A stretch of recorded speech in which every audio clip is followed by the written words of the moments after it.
What's going on, guys? This is Lior and welcome back to my channel. Now, in this video, what I thought I would talk about is with so many different things going on in the world right now, both politically, economically, there's just a lot of moving pieces. So I thought I would kind of break down some of the factors I've been thinking about and tell you about how it's been impacting my strategy of continuing to invest in real estate. So if that's something of interest, make sure to stay tuned and we're gonna get after it right now. What's going on, guys? My name is Lior and welcome back to my channel. Now, before I get into the meat and potatoes of the video, two super quick things, guys. If this is your first time on my channel, first of all, welcome. And second of all, make sure you subscribe to my channel. I put out tons of new videos all the time, giving you guys my thoughts on real estate investing, tips, strategies, tactics, tours of my own projects. So if that's the kind of content you're looking for as it relates to real estate investing and multifamily, make sure to subscribe. So as I said in the intro, there is obviously a lot of things going on in the world right now, right? It is March 2022. There's a lot of turbulence, right? I mean, first, obviously politically, we've got the war in Ukraine, which is obviously an incredibly tragic occurrence going on right now. That's obviously caused a lot of turmoil globally. But there are obviously a lot of other economic factors going on too, right?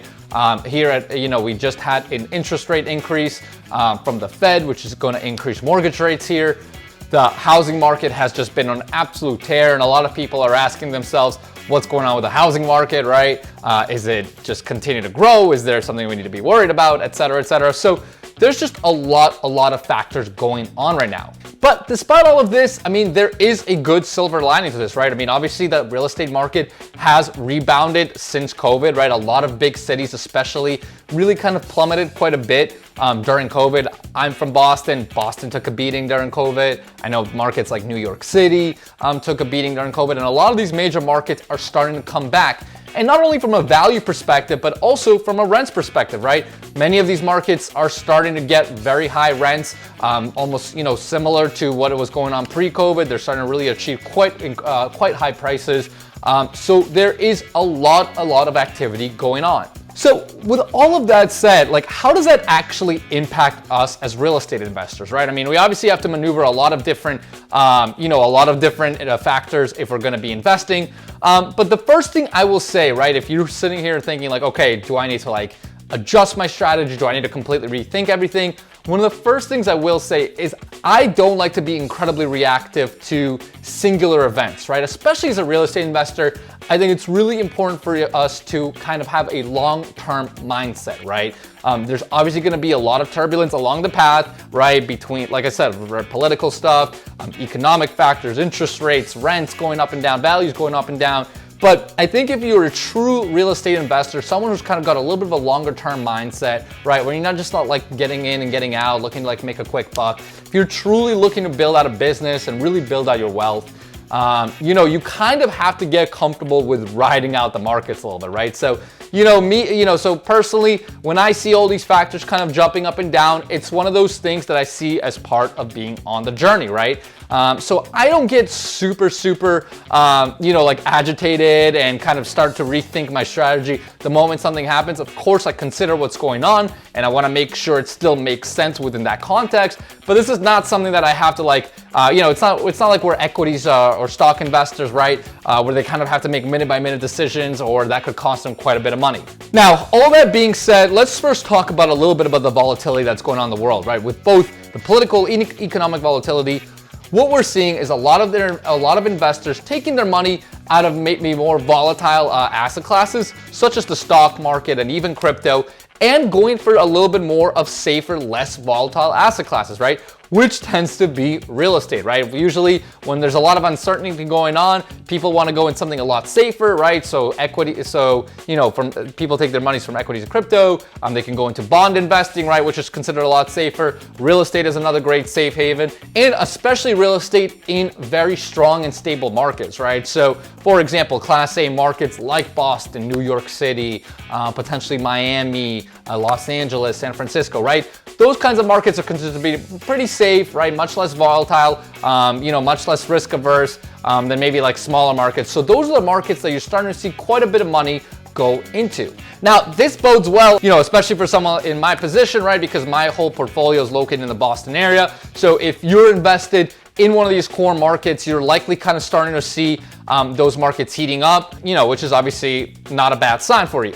Now, let's talk a little bit about the interest rates, right? So obviously, as I said, the Fed decided to increase the rates, which likely means the mortgage rates are going to increase. Now, what typically happens when we see mortgage rates increase, especially in multifamily, is that in a rising interest rate environments, typically what we see is a cap rate decompression, right?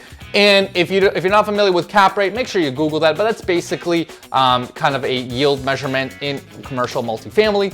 So basically when the rates go up, right, basically what's gonna happen is your mortgage payments are gonna increase, right? Because your interest rate goes higher. So when your interest rates go higher, you have a higher mortgage amount. So for that same property, most investors would be willing to pay less, right? Because they've got a greater expense to carry. So typically cap rates are decompressed, right? So people are willing to pay less for properties, and that is typically a trend that happens. Now, interest rates have increased over the last number of years, and we did not see any sort of cap rate decompression. I mean, money just kept flowing into real estate at those same yields, right? Because people wanted to continue to invest.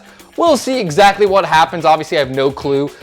Maybe there'll be the same trend where interest rates rise and people are going to say, you know what, doesn't matter. I'm still going to continue to buy, these core assets at the same sort of yield. Or we might see that, finally economics are kind of getting back a little bit in place. And with the rising interest rates, some cap rates are going to decompress a little bit, which in turn could dampen some property values. So with all of this, right, if this were to happen, right, if all of a sudden cap rates were going to start to decompress, and there is going to be some sort of price easing or, there's going to be some property value easing a little bit, I really still like my personal strategy of going after smaller multifamily that's not on the commercial side, right? Because on the commercial side, if you're buying larger multifamily, your value is going to be directly related to the cap rate, right? So if cap rates obviously start to increase, you're going to start to see some softening in your portfolio value.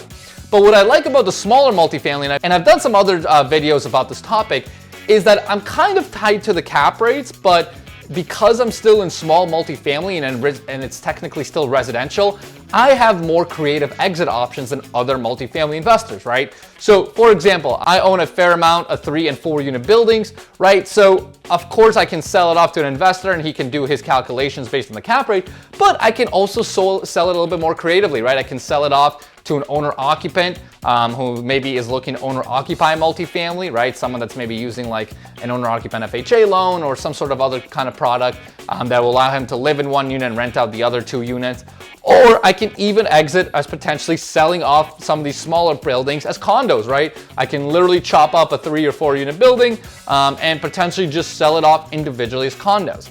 Now, why would I do that? Well, if we're all of a sudden going to be in an environment where cap rates are decompressing because of the interest rates, right? Well, I have another alternative, right? I can basically sell it off to buyers who are using residential loans, right? Now, of course, the residential loans will also get impacted, because rising interest rates will certainly affect residential borrowers as well.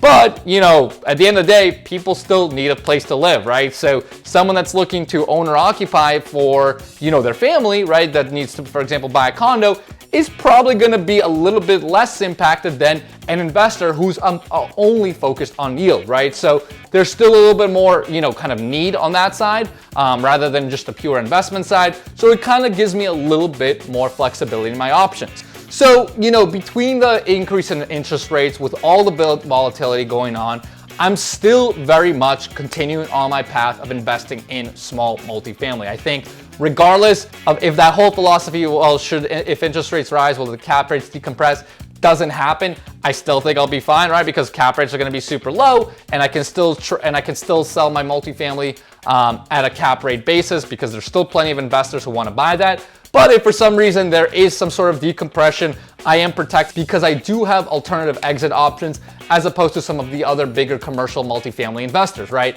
And that's kind of why I really like my niche right now. I think it's a little bit more creative, gives me a little bit more flexibility, especially in a little bit of an uncertain market where there's just so many factors going on and they can kind of play out differently. I think this is real nice little safety egg for this kind of strategy. So, Hopefully that makes sense, guys. Hopefully that just gives you some stuff to think about. Again, there's obviously a lot of factors to consider, a lot of things going on. I would certainly not let that stop you from continuing to invest, but just make sure your strategy still makes sense in the grand scheme of what's going on. Make sure you kind of think this through, like, hey, what happens if, the rising interest rates do somehow affect cap rates? Or what happens if interest rates do affect home borrowers, right? Is that still something that's going to impact my personal exit, right? So just make sure you think that through. Of course, if you have any questions, just put them in the comments below, and I will definitely help you out.